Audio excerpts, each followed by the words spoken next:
Sometimes the heaviest words are the ones never spoken.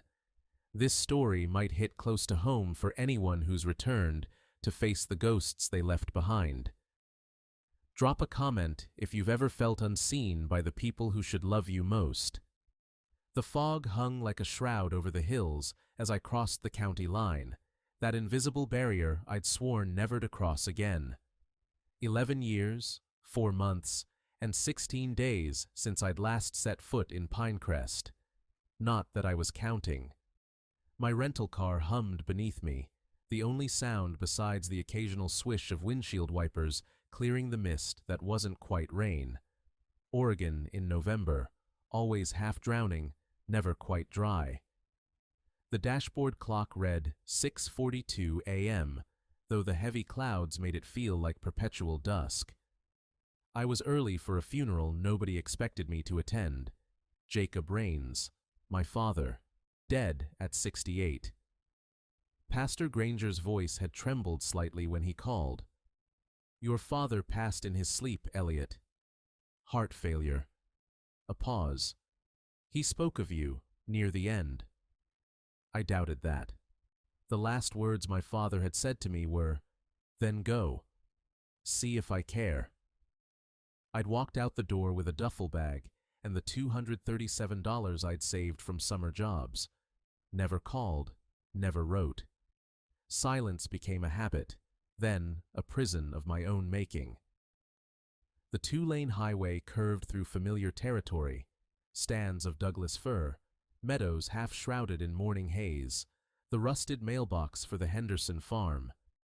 Nothing changes in places like this. People just get older, more settled in their ways, until one day they simply stop breathing altogether. I pulled onto the gravel drive of the farmhouse where I'd spent 18 suffocating years. The white paint had grayed with age, peeling in places like dead skin. The porch swing still hung from rusted chains, creaking gently in the damp breeze. Mom's flower beds, once vibrant with lavender and daisies, lay barren now, choked with weeds. Inside, I stood in the entryway, letting memories wash over me like cold water. The heavy oak table where we'd eaten in silence most nights. The worn armchair where Dad would sit reading the paper, ignoring my existence. The wall of family photos that stopped updating after I left, as if the family had calcified in my absence. "Didn't think you'd show." Dean's voice came from the kitchen doorway, deep and familiar and laced with venom. My older brother looked like a weather-beaten version of our father. Broad shoulders, calloused hands, eyes the color of steel. He held a coffee mug that I recognized from childhood, the one with a faded logger emblem. He'd taken over the family mill, just as everyone always expected, the golden son who stayed. "Hello, Dean," I said, my voice sounding strange to my own ears. "Funeral's at 10. Don't expect a warm welcome." He brushed past me, the smell of sawdust and Old Spice following him like a cloud. I climbed the narrow stairs to my old bedroom, preserved like a museum exhibit of adolescent despair. Faded posters of bands I'd once loved. Shelves lined with books my mother had encouraged me to read. Steinbeck, Hemingway, writers who understood what it meant to be adrift in your own life. A desk where I'd once sketched for hours, dreaming of art school scholarships that never materialized. I sat on the edge of the twin bed, springs creaking beneath me. From the window, I could see the sloping backyard, the edge of the forest beyond. The old oak tree where Mom had once hung a tire swing. The shed where Dad had tried, with increasing frustration, to teach me how to use tools properly. "Hold it like you mean it, boy," he'd say, disgusted by my hesitant grip, my lack of natural aptitude for anything he valued. I changed into the only suit I owned, a charcoal gray number I'd bought for a gallery opening 3 years ago. It hung loose now. I'd lost weight in recent months. The gallery had closed, another failure to add to the pile. The church was a small white-paneled building with a modest steeple, nestled among evergreens. Inside, The wooden pews gleamed with polish, and the air smelled of furniture wax and old hymnals. I slipped into the back row, feeling eyes turned toward me, some curious, some hostile, some pitying. The casket sat at the front, closed, draped with a simple spray of pine boughs. No flowers. Dad would have hated flowers. Waste of good money, he'd have said. I spotted Sadie Lynn across the aisle, her dark hair pulled back in a simple knot. Our eyes met briefly, and she offered a small, sad smile. We'd been friends once, sharing charcoal sketches and dreams beneath the abandoned artist's shack by Covington. Another life, it seemed now. Pastor Granger stood at the pulpit, his once black hair now streaked with silver. "We gather today to remember Jacob Rains," he began, his voice gentle but carrying, a man of few words but steady purpose. I half listened as he spoke of Dad's dedication to the community, his 40 years at the lumber mill, his stoic endurance after Mom's death, a portrait of a man I barely recognized, or perhaps had never truly known. When Dean rose to deliver the eulogy, a sudden tension filled the room. My brother straightened his tie, cleared his throat, and fixed his gaze directly on me. My father was a simple man who valued hard work, loyalty, and showing up, he began, his voice tight with barely contained emotion. He built something here, a business, a legacy, a family, and he taught me that what matters isn't what you say, but what you do. The congregation nodded in somber agreement. I sat motionless, hands clasped in my lap. "Some people," Dean continued, his voice rising slightly, "choose to run away when things get hard. They abandon their responsibilities, their families. They think talent excuses them from duty." A few uncomfortable glances were exchanged among the mourners. Pastor Granger shifted in his seat. "My father died disappointed," Dean said, his eyes drilling into me. Disappointed that his younger son chose to become nothing rather than face the challenges of real life. Disappointed that when Mom got sick, one of his sons disappeared while the others stayed to help.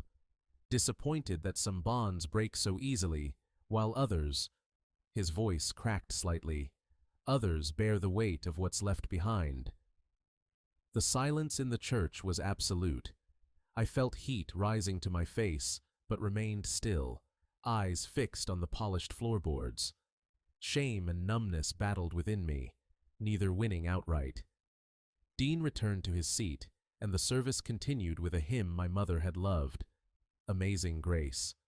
The irony wasn't lost on me. As Pastor Granger moved to conclude the service, he paused, seeming to make a decision. "Before we end today, there is one final matter," he said. "Jacob left specific instructions with me to be carried out after the service." He reached into his jacket and withdrew an envelope, cream-colored and sealed. He asked that this letter be given privately to his son, Elliot. A murmur rippled through the congregation. Dean's head snapped up, his expression one of naked shock. I couldn't move. A letter? After 11 years of silence, my father had written me a letter. "Elliot," Pastor Granger said gently, "Jacob asked that I give this to you, and that you read it in private. It was very important to him." I nodded mechanically, my throat too tight for words. The rest of the service passed in a blur.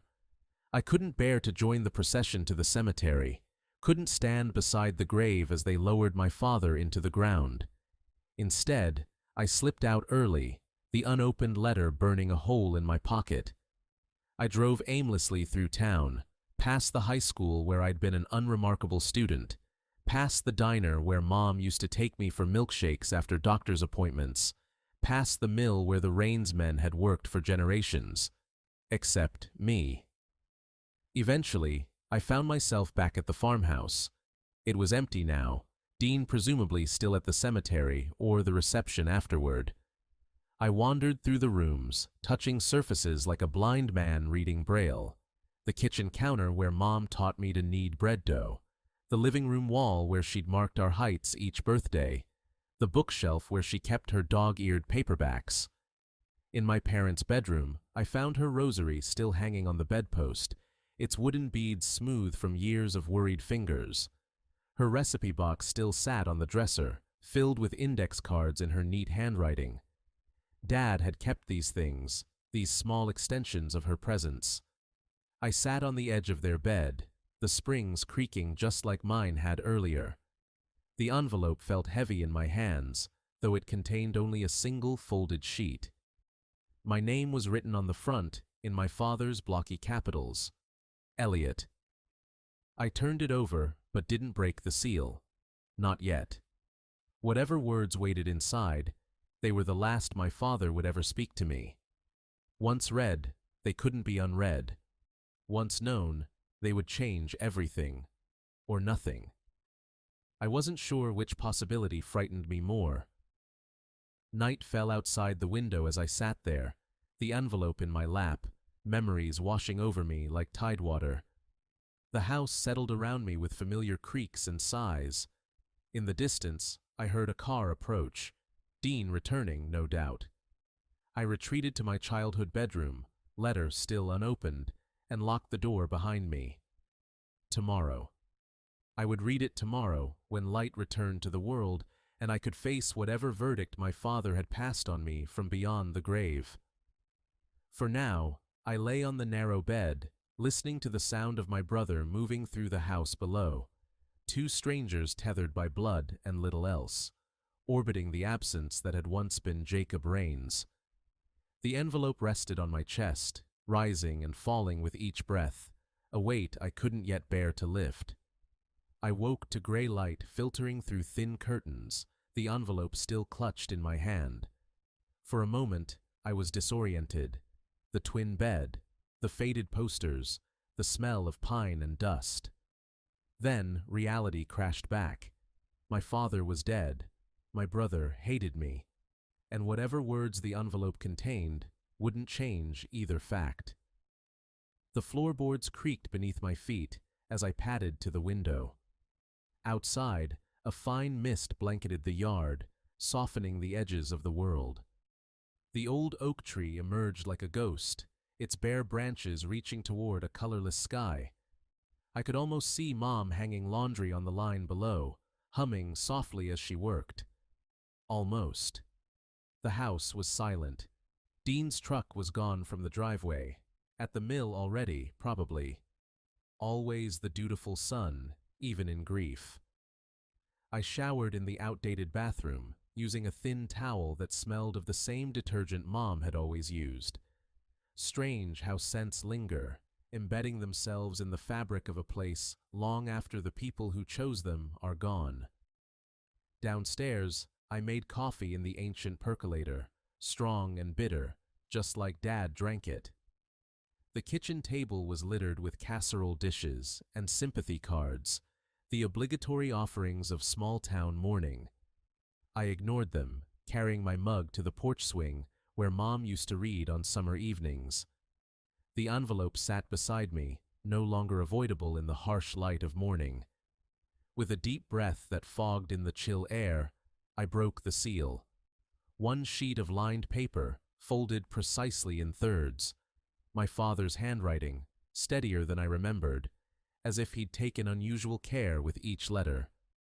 Elliot, if you're reading this, I'm gone, and you came back. I wasn't sure you would. I wouldn't have blamed you if you hadn't. I don't know how to write this. Never been good with words. Your mother was the talker in the family. You got that from her, I guess. The words. The dreaming. I followed you, you know. Not in person. But I knew things. Your art show in Portland 3 years back. That poem you got published in that magazine. Small things, maybe. But I knew. I didn't know how to love a son like you.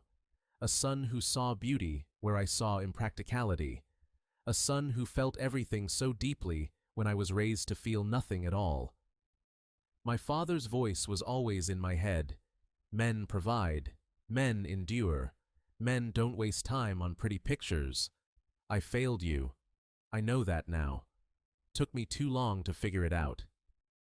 By then, the silence between us was too wide to cross, or I was too much of a coward to try. Your mother never gave up on you. Even at the end, she made me promise to tell you how proud she was. Another promise I broke. There's money set aside for you. Not much. I told Pastor Granger where to find the papers.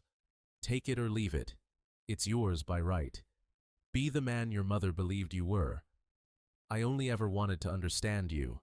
I'm sorry I waited too long. Dad.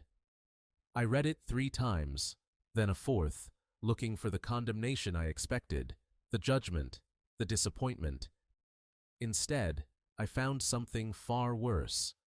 Regret. The knowledge that we'd both been trapped in silence, neither knowing how to reach across the divide. My coffee grew cold beside me as I sat motionless, the letter trembling slightly in my hands. From inside the house, the old clock in the hallway chimed 9 times, the sound eerily reminiscent of childhood Sunday mornings when we'd rush to dress for church. I folded the letter carefully along its original creases and slipped it back into the envelope. Then I walked. Out the front door, down the gravel drive, onto the main road that led into town. The same road I'd taken as a teenager, trudging to school with a sketchbook hidden in my backpack. The same road I'd followed that final night, walking away from everything I'd known, certain I'd never return. Pinecrest hadn't changed much. The hardware store still had the same faded awning. The diner still advertised "Best Pie in the County" in peeling paint on its window.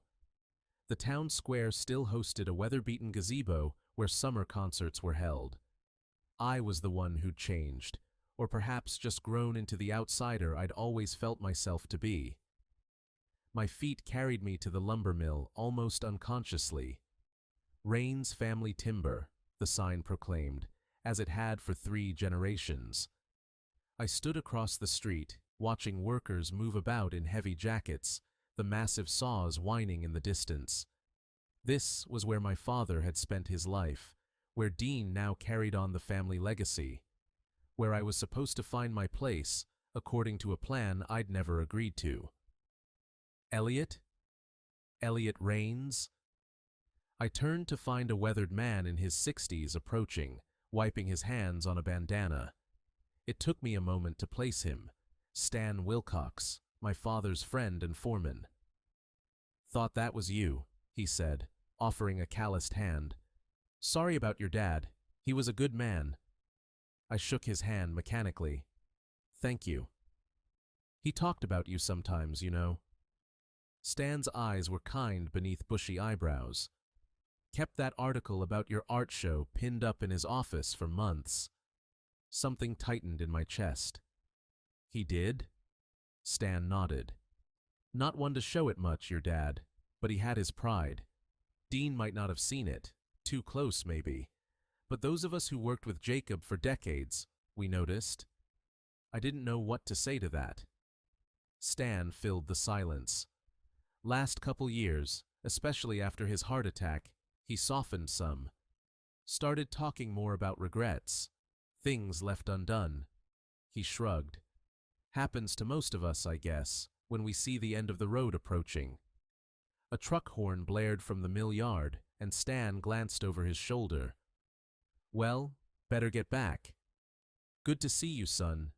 Your dad, he was tougher in old boots, but he had his reasons. And he loved his boys, both of 'em, in his way."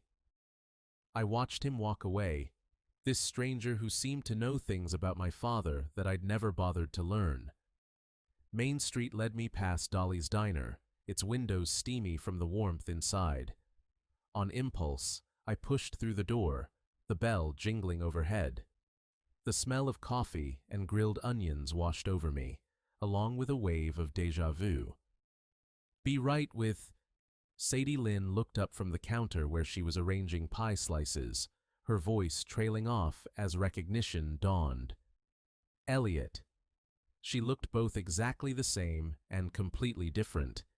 The same dark, thoughtful eyes, the same graceful hands. But there was a steadiness to her now, a groundedness that came with finding your place in the world. "Hi, Sadie," I managed. "Coffee?" she asked, already reaching for the pot. I nodded, sliding onto a stool at the counter. The diner was mostly empty, a couple of retirees in the corner booth, a trucker hunched over a newspaper. She poured the coffee with practiced ease. "I was surprised to see you yesterday, at the funeral. That makes two of us." She smiled slightly. Still the same Elliot, dancing around feelings with clever words. I wrapped my hands around the warm mug. Not so clever anymore. "I'm sorry about your dad," she said, leaning against the counter. "And whatever happened with Dean at the service. I left early, but people were talking." "Dean was just being Dean," I said, staring into the black coffee. "Protecting the family honor." "And the letter?" she asked quietly. "Pastor Granger mentioned there was a letter for you." I hesitated, then reached into my jacket pocket. "I read it this morning." Sadie's eyes widened slightly. "And?"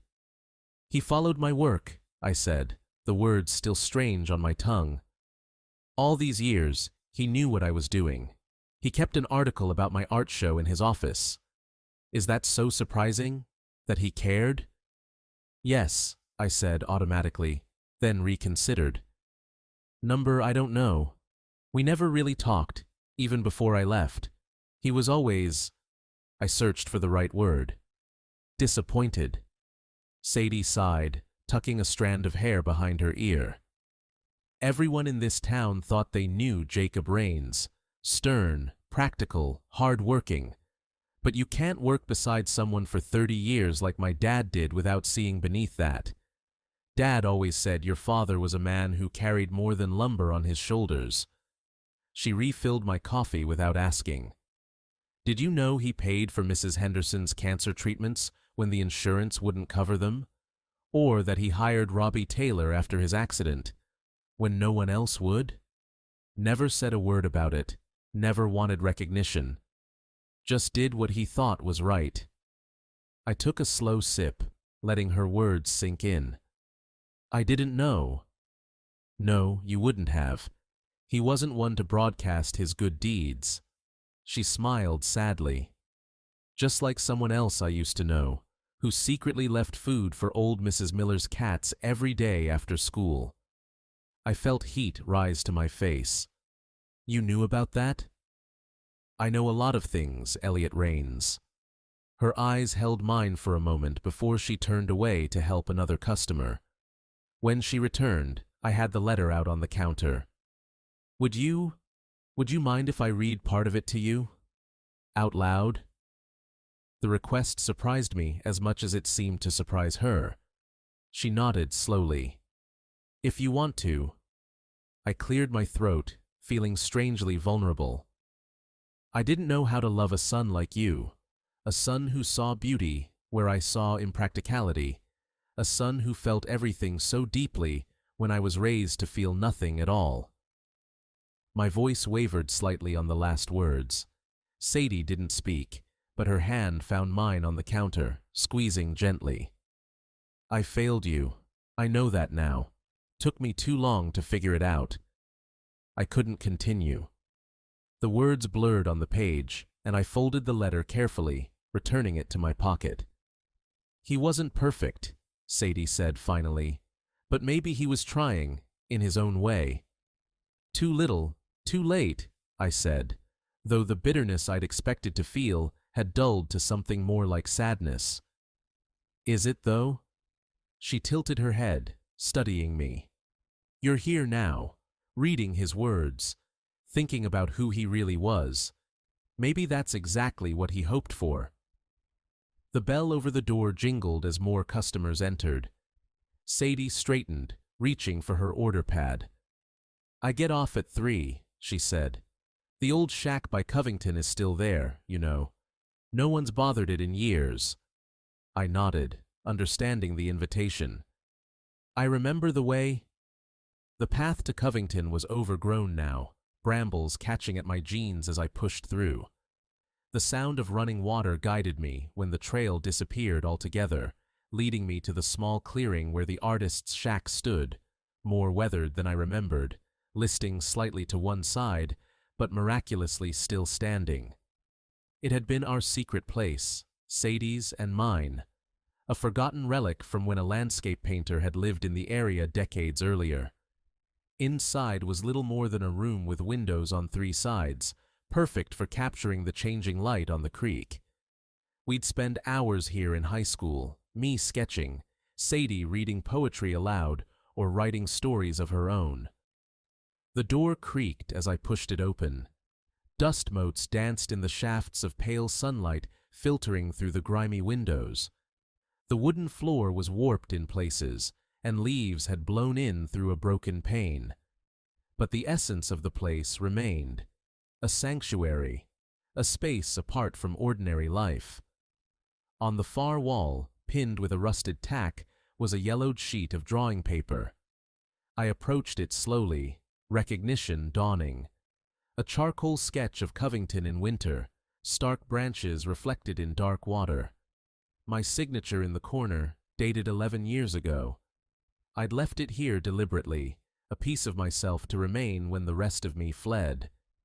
Had Sadie preserved it all these years, or had it simply been forgotten, an orphaned memory in an abandoned place?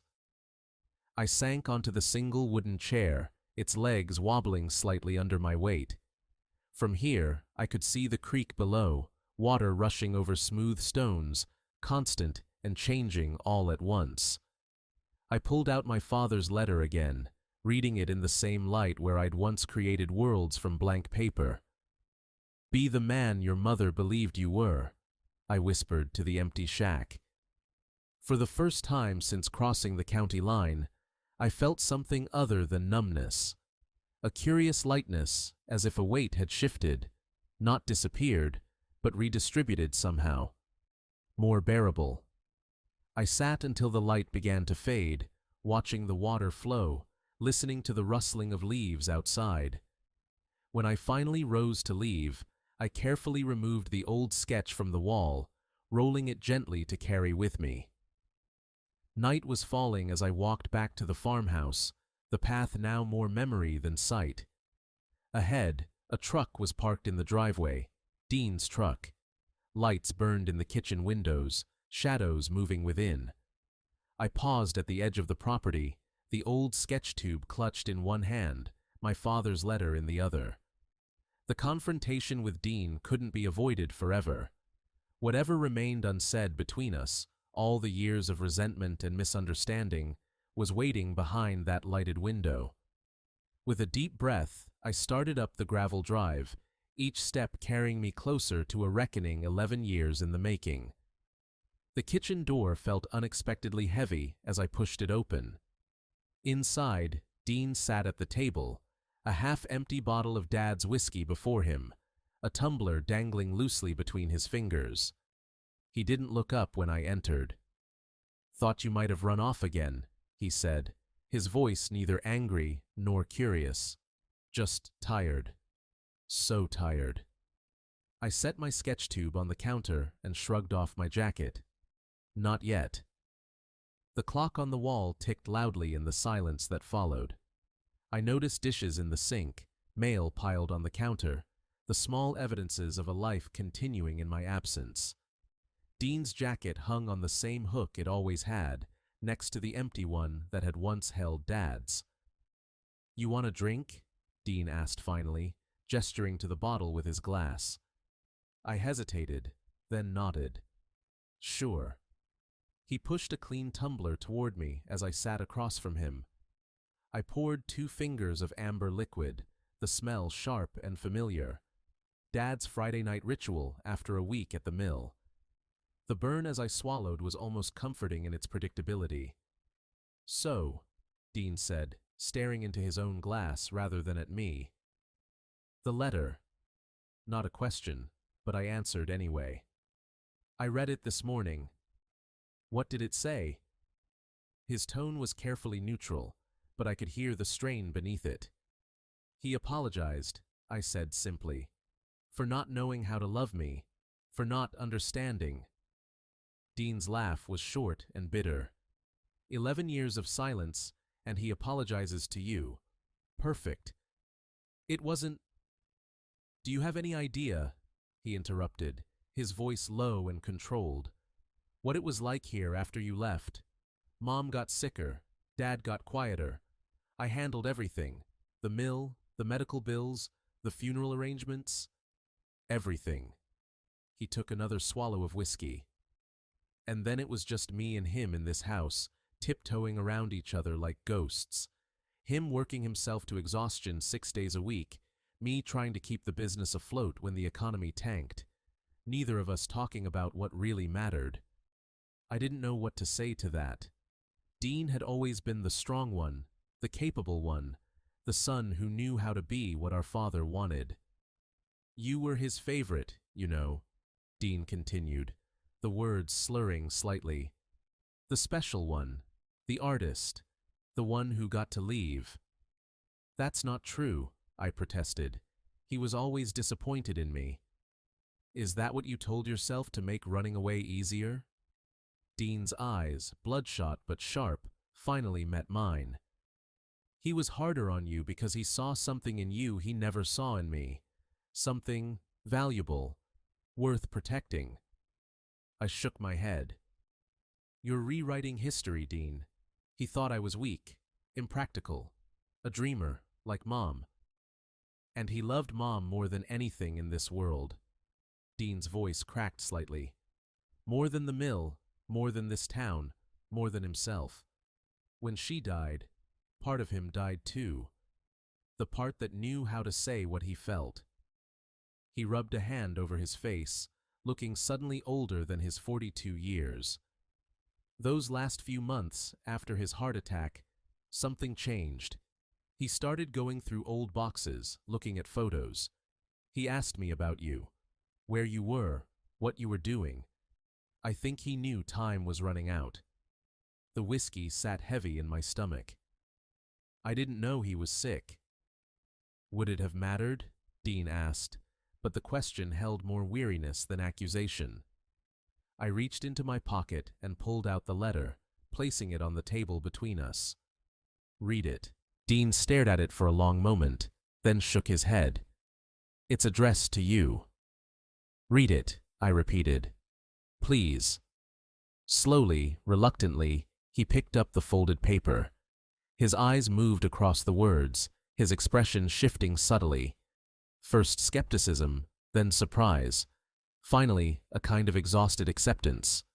When he finished, he placed it carefully back on the table, as if it might crumble beneath his touch.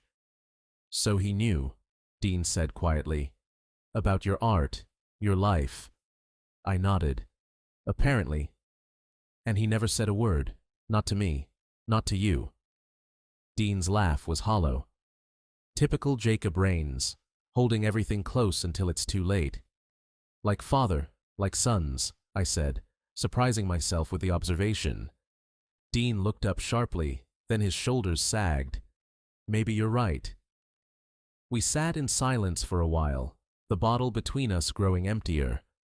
The kitchen around us seemed to hold its breath, every surface laden with memories, with words spoken and unspoken. I didn't come to the cemetery, I admitted finally. After the service. I know. Where did you bury him? Next to Mom, under the elm tree, where they used to sit on summer evenings. Dean swirled the whiskey in his glass. Pastor Granger said a few words, nothing fancy. Dad wouldn't have wanted fancy. No, I agreed. He wouldn't. Another silence fell, but different now, not charged with unspoken accusations, but with a shared exhaustion, a mutual recognition of loss. I'm sorry, I said eventually, for leaving you with everything, for not being here when Mom died, for staying away so long. Dean didn't answer immediately. When he did, his voice was rough with emotion he'd likely never acknowledge. You were always going to leave, Elliot. Maybe not the way you did, but this place. He gestured vaguely at the kitchen, the house, the town beyond. It was never enough for you. I understood that, even if Dad didn't, or couldn't. The admission startled me. In all our childhood battles, all our fundamental differences, I'd never considered that Dean might have understood anything about me at all. Still, I said, I could have called, written, something. Yeah. He drained his glass. You could have. A knock at the door broke the moment. Dean made no move to answer it, so I rose, grateful for the interruption. Pastor Granger stood on the porch, a cardboard box tucked under one arm. Elliot, he said, his kind eyes crinkling at the corners. I hope I'm not intruding. Not at all, I said, stepping back to let him enter. Dean and I were just talking. The pastor nodded, seeming to understand all that remained unsaid. He entered the kitchen, nodding to Dean, who raised his glass in silent acknowledgement. I've brought something else of your father's, Pastor Granger said, placing the box on the table. He asked that I wait until after the funeral to deliver it. Dean and I exchanged glances. Another letter? I asked. No, the pastor said. Just some things he wanted you to have, Elliot. Specifically, you. The box was unsealed, the flaps folded closed, but not taped. I opened it cautiously, as if something might leap out. Inside was a jumble of papers, clippings, and folded sheets. I lifted the first item, a yellowed newspaper clipping about a group art show in Portland where I'd exhibited 3 pieces. My name was circled in faded ink.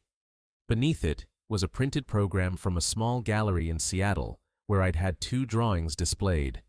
Then a magazine with a dog-eared page marking a poem I'd published under a pseudonym. My hands trembled slightly as I continued unpacking the box. A sketch I'd mailed home during my first year away, a peace offering that had never received a response, a postcard I'd sent from California, the message generic and impersonal, signed only with my initial. Report cards from high school with teachers' comments about my creative potential, highlighted. At the bottom of the box, a single index card with one word written in my father's blocky capitals, Keeper. What does it mean? I asked, turning to Pastor Granger. The older man smiled gently. It was his system at the mill. Keeper meant something worth saving, no matter what.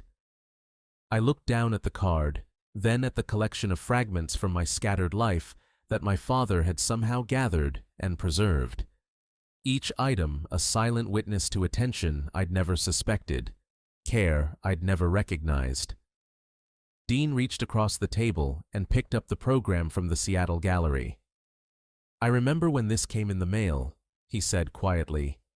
He didn't say anything, just tucked it in his pocket. I thought he'd thrown it away. Jacob was not a man who found words easily, Pastor Granger said, especially for the things that mattered most to him. He asked me, near the end, to make sure you knew he was listening, even when it seemed he wasn't. I couldn't speak. The evidence of my father's quiet attention sat before me, each piece a small revelation, a rewriting of the narrative I'd constructed about our relationship, enough to suggest another truth beneath the one I'd carried. I'll leave you 2 now, Pastor Granger said, moving toward the door. Jacob hoped, well, he hoped this might be a beginning, not just an ending. After he left, Dean and I sat in silence, the box open between us like an excavated grave. Did you know? I asked finally. That he kept these things? Dean shook his head. Not all of it. Some, maybe. He'd mention hearing your name or seeing something you'd done. Never directly to me. He'd just drop it into conversation, casual-like. Saw Elliot's name in that art magazine. And then nothing more. He picked up the whiskey bottle, then set it down again without pouring. Dad and I, We talked about lumber prices and equipment repairs and property taxes, never about what mattered. Like father, like sons, I repeated softly. The night deepened around us, the old house settling with familiar creaks and sighs. Eventually, Dean rose unsteadily from the table. "I'm going to bed," he said. "Early start tomorrow. Mill doesn't run itself." I nodded, gathering the contents of the box back together. "Dean," I said as he reached the doorway, "I'm sorry, for all of it." He paused, one hand on the doorframe. "Yeah," he said, not turning around. "Me too." It wasn't reconciliation, not exactly. But it was something, an acknowledgement, perhaps, that the story we'd been living was more complicated than either of us had allowed, that grief and love and regret could coexist, that silence could contain multitudes. After Dean had gone upstairs, I sat alone in the kitchen, surrounded by the fragments of my father's secret attention. I thought of the shack by Covington, of my old charcoal sketch still preserved there, of the way Sadie had looked at me in the diner, seeing not just who I'd been, but who I might still become. I gathered my father's box and my rolled sketch and made my way out into the night. The fog had lifted, revealing a sky scattered with stars. The path to Covington was dark, but my feet remembered the way, carrying me through the sleeping town and into the embrace of the forest beyond. The artist's shack was a darker shadow against the night. Inside, I lit the old kerosene lantern still hanging from a rafter, its light throwing my shadow long across the wooden floor. I unrolled my sketch from years ago, pinning it back in its place on the wall. Then, one by one, I arranged the contents of my father's box beside it. A strange gallery of moments, of connections I'd never known existed. From my jacket pocket, I drew the small sketchbook I always carried. It had been months since I'd used it, my creative impulses deadened by failure and drift. I opened it now to a fresh page, my pencil hovering for a moment in indecision.